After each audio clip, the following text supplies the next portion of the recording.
Buenos días, profesor, compañeros. Nuestro grupo es el grupo número 2 y los integrantes del grupo son Yuriana Arias, Anthony de la Cruz, Verónica Flores, Axel Rendón y María José Vázquez. Nuestro tema son las pteridofitas. Primeramente tenemos que saber qué son las pteridofitas. Son plantas vasculares perennes sin crecimiento secundario y que no generan semillas durante sus ciclos vitales, sino que se reproducen mediante esporas. Las características generales. Con el nombre de pteridofitas se conocen a un conjunto de plantas criptógamas vasculares, embriofitas acinofógamas, ya que poseen las siguientes características comunes. Un cuerpo vegetativo con tallo, hojas y raíces, con tejidos especiales que poseen embrión, carecen de tubos polínicos transportadores de los gametos masculinos, cuya diseminación ocurre a través de esporas sexuales o meiosporas y no por semillas, por lo que tampoco producen flores. Dichas esporas son dispersadas de forma libre al ambiente y dan origen a gametofitos de vida libre. Sus formas de vida son variables, existen pteridofitas rastreras, erectas, trepadoras, epifíticas o acuáticas.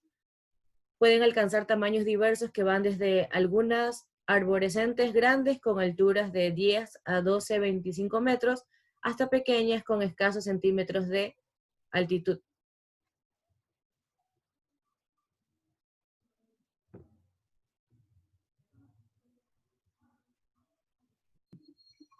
Dentro de lo que son las pteridofitas, podemos observar su clasificación, las cuales son licofita y monilofita.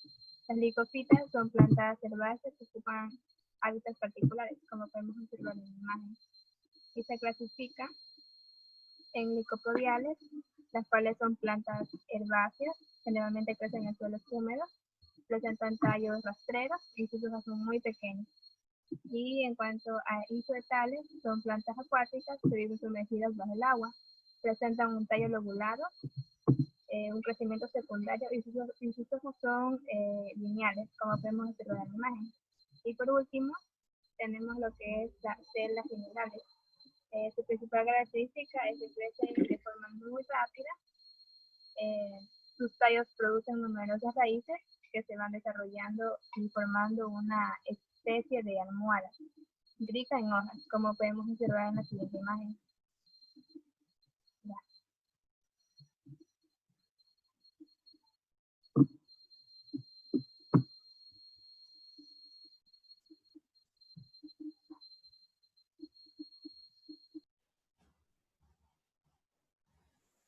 Dentro de las características de las monilofitas tenemos que poseen lóbulos de protoxilema en forma de collar. Además de esto, se reproducen mediante pseudoendoesporas. También tienen un tapete plasmodial, raíces adventicias que se originan lateralmente a partir de la endodermis, y en lo que concierne a los gametos masculinos, poseen espermatozoides multiciliados, que tienen entre 30 a 1000 cilios o flagelos. Uno de los grupos que constituye a las monilofitas es la clase Quisetopsida, las cuales son plantas vasculares cercanas a los helechos, las cuales aparecieron durante el Devónico, pero de las que actualmente solo sobrevive un único género, el cual es el Equisetum. Estas plantas ya existían durante el Devónico, pero se volvieron mucho más abundantes durante el Carbonífero. En ese momento algunos de ellos tenían hojas mucho más grandes y desarrollaron la heterosporía, por lo que formaron troncos de hasta 18 metros de altura con 50 centímetros de diámetro, como fue en el género Calamites. Las filicópsidas, por otra parte, son lo que normalmente se conocen como helechos. Las maratiáceas tienden a tener frondes pinnados muy grandes con esporangios de pared gruesa ubicados en la cara abaxial en grupos bien definidos, a veces fusionados en sinangios, aunque algún género poco representado no se ajusta a esta definición. La mayoría de las especies pertenecen al género Angiopteris, quizás unas 100 especies, seguido de Maratia, quizás 60 especies. Fueron importantes componentes de los pantanos del Carbonífero. Se sugiere que este es un grupo monofilético y actualmente aún hay controversia para clasificar algunas especies o grupos. Ophioglósside, en cambio, posee caracteres morfológicos como los gametofitos axiales y en principio subtendráneos, y sus raíces sin pelos radicales o en muchos casos ausentes, lo cual se asocia con una simbiosis con hongos, lo que se conoce como micondricias, entre otras características. En este grupo es un grupo pequeño que cuenta con cerca de 80 especies. Poliopodide, en cambio, se caracteriza por poseer un esporangio que se desarrolla a partir de una única célula. Es una pared celular bastante fina en comparación con la de Maratiaceae, que es más gruesa. Y en el corte del esporangio maduro se observa que su pared es de una sola célula de espesor.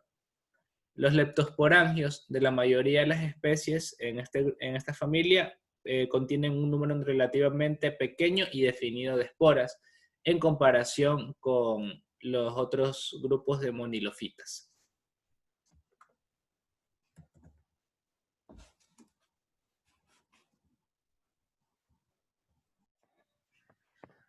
Las espermatofitas, también conocidas como fanerógamas, en todo caso forman parte de lo que se llaman plantas superiores, al igual que las pteridofitas, en este caso los helechos. Las espermatofitas son plantas vasculares, es decir, con tejidos conductores que transportan y distribuyen sustancias vitales. Una de sus características principales y más importantes es que producen semillas. Como características generales de las espermatofitas, son cormofitas que han alcanzado un elevado nivel de organización y se caracterizan por presentar alternancia de generaciones heteromorfa. El gametofito reducido de tamaño queda integrado en el esporofito dominante, del que depende fisiológicamente. Células masculinas que son llamadas anteridales, no flageladas e integradas en el grano de polen que migran por el tubo polínico durante la fecundación. Como consecuencia de la fecundación se origina un nuevo órgano de reproducción, multiplicación, dispersión y resistencia, que es la semilla. Presentan independencia total con respecto al medio acuático, incluso para la fecundación. Las espermatofitas se dividen en dos grandes grupos de diferente nivel evolutivo, como son las angiospermas y las gimnospermas. Como gimnospermas son plantas terrestres que tienen semillas, pero no producen fruto. El nombre deriva de las palabras griegas semillas, que significa esperma, y gimnos, desnudo, es decir, significa semilla desnuda. Esto se debe a que las semillas de los gimnospermas no se encuentran dentro de la fruta, estando expuestas o desnudas. Como características de las gimnospermas tenemos que tienen raíces, tallos, hojas y semillas, no presentan flores ni frutos, son plantas terrestres que viven en climas templados o fríos. También tienen vasos conductores como son el xilema y el floema. Sus ramas tienen forma dicotómica y sus plantas son de gran altura y muy longevas. Como ejemplos de gimnospermas tenemos las araucarias, los cedros, los cipreses, los pinos y los secoyas. Bueno, otra de las clasificaciones es las angiospermas. Las plantas angiospermas, comúnmente conocidas como plantas con flor, son las plantas vasculares con semillas, que constituyen un grupo diverso y lleno de características sorprendentes en cuanto a la forma y coloración de sus flores. Como características de esta clasificación tenemos que habitan prácticamente en todas las regiones del mundo, aunque con menor presencia en regiones polares, sobreviviendo tanto en ecosistemas terrestres como en ecosistemas acuáticos. Podemos encontrar plantas angiospermas de diferentes tamaños y estructuras. Pueden ser arbustivas o herbáceas. Están constituidos por órganos vegetales bien diferenciados, raíz, tallo y hojas. Sus flores son muy vistosas, presentan sépalos, tépalos, carpelos y órganos reproductores femeninos. En este caso, ovario con óvulo situado dentro del pistilo, el cual cuenta con su estructura, con el estilo y el estigma, así como órganos reproductores masculinos, que es el estambre con granos de polen. Como ejemplos de esto tenemos el maíz, el trigo, el cacao, la manzana y plátanos.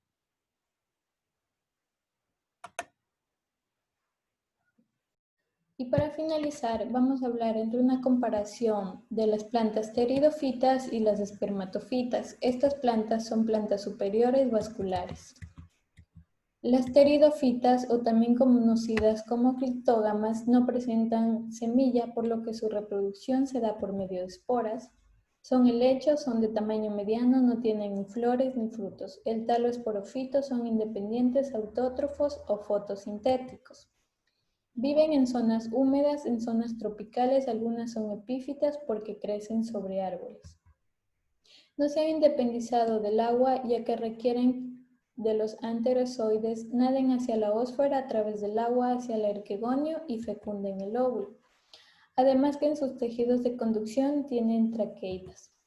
Son plantas perennes sin desarrollo secundario que en las zonas tropicales llegan a alcanzar 20 metros de altura y presentan aspecto de palmera. Tienen verdaderas raíces, tallos y hojas. Y como se mencionó anteriormente, las pteridófitas no son solo helechos. Las espermatofitas se caracterizan por presentar flores y semilla. Estas presentan en el talo un esporofito en ambas generaciones, por lo que se considera el gametofito parásito del esporofito, ya que este último es fotosintético. También se dice que las espermatofitas evolucionaron de las pteridofitas. A simple vista, las espermatofitas se distinguen por una o más raíces. Producen semilla, también se las llama como fanerógamas. El gametofito está muy reducido y solo está representado por el óvulo y el grano de polen. Los tejidos conductores de agua y sales minerales están formados por traqueidas en muchas especies, además de vasos. No dependen del agua en su ciclo de vida. Contienen tejidos vasculares llamados xilema y floema y también están representados por dos grandes tipos de espermatofitas que son angiospermas y gimnospermas. Gracias.